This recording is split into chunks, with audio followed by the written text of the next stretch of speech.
Bismillahirrahmanirrahim. Ila hadratin Nabiyyin Mustafa Muhammadin sallallahu alaihi wasallam wa kafatil anbiya'i wal mursalin wal malaikatil muqarrabin wal ulama'il 'amilin wal musannifin al mukhlisin wa ila jami'il mujahidin fi sabilillahi rabbil alamin.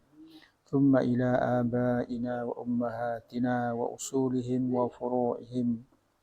ثم إلى مصنف هذا الكتاب شيء لله لنا ولهم الفاتحة. أعوذ بالله من الشيطان الرجيم. بسم الله الرحمن الرحيم. الحمد لله رب العالمين الرحمن الرحيم مالك يوم الدين إياك نعبد وإياك نستعين اهدنا الصراط المستقيم صراط الذين أنعمت عليهم غير المغضوب عليهم ولا الضالين آمين. نويت التعلم والتعليم والتذكر والتذكير والنفع والانتفاع والإفادة والاستفادة والحث على التمسك بكتاب الله وسنة رسوله صلى الله عليه وسلم والدعاء إلى الهدى والدلالة على الخير ابتغاء وجه الله ومرضاته وقربه وثوابه وحسن الخاتمة واللطف والعافية وصلاح العاقبة.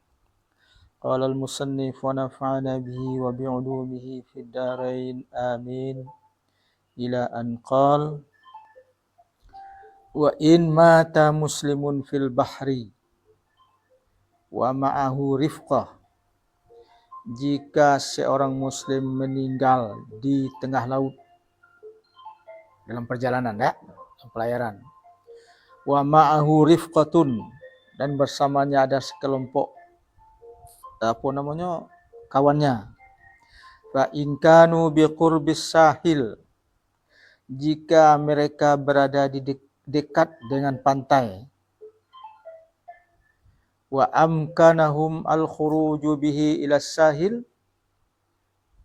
dan mereka bisa menuju pantai, wajaba alaihimul khuruju bihi, maka wajib mereka pergi ke pantai kalau bisa.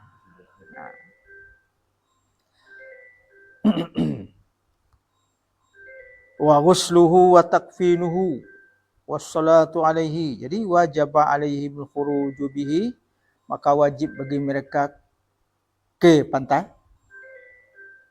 memandikannya, mengafankannya, wassalatu alaihi wa dafnuhu, menyolatkannya dan menguburkannya kalau bisa ke pantai.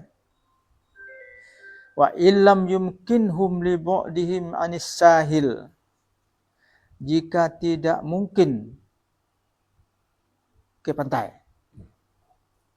li bu'dihim anis sahil, karena jauhnya mereka dari pantai,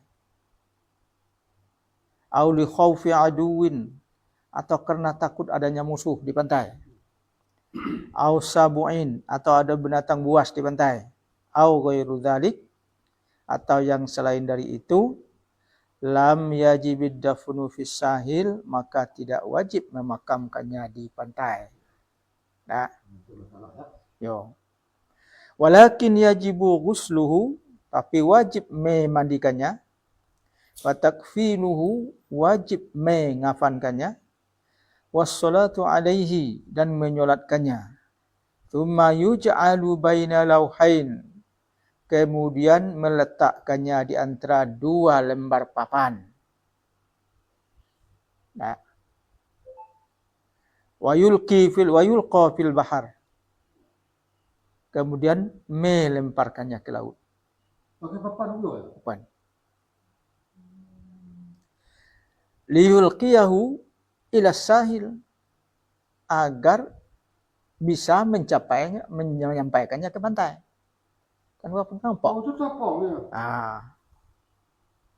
Fala'allahu yusadifu may yadfinu, barangkali kalau beruntung ketemu orang yang bisa memakamkannya di pantai.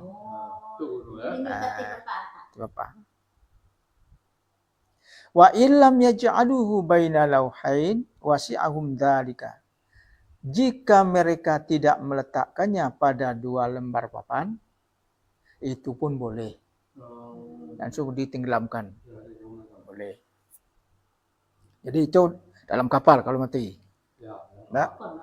Tidak. Dia bisa ke pantai. Kalau bisa ke pantai, ke pantai. Kalau di pantai itu banyak buaya, sulit pula banyak. Ada masalah, ada apa binatang buas, apa sedang dikejar musuh. Tak? Tak bisa. Diletak di 2 lembar papan, kemudian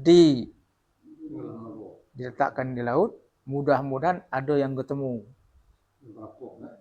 yang bisa memakamkannya. Kalau tidak diletakkan di 2 lembar papan, itu pun boleh. Wasi'ahum dzalika, itu pun bisa. Jauh. Kalau dulu kan ke Mekah kan lama tu.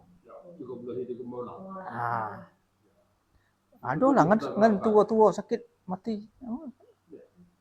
Di mandi, dikafankan, disolatkan, tenggelamkan ke laut.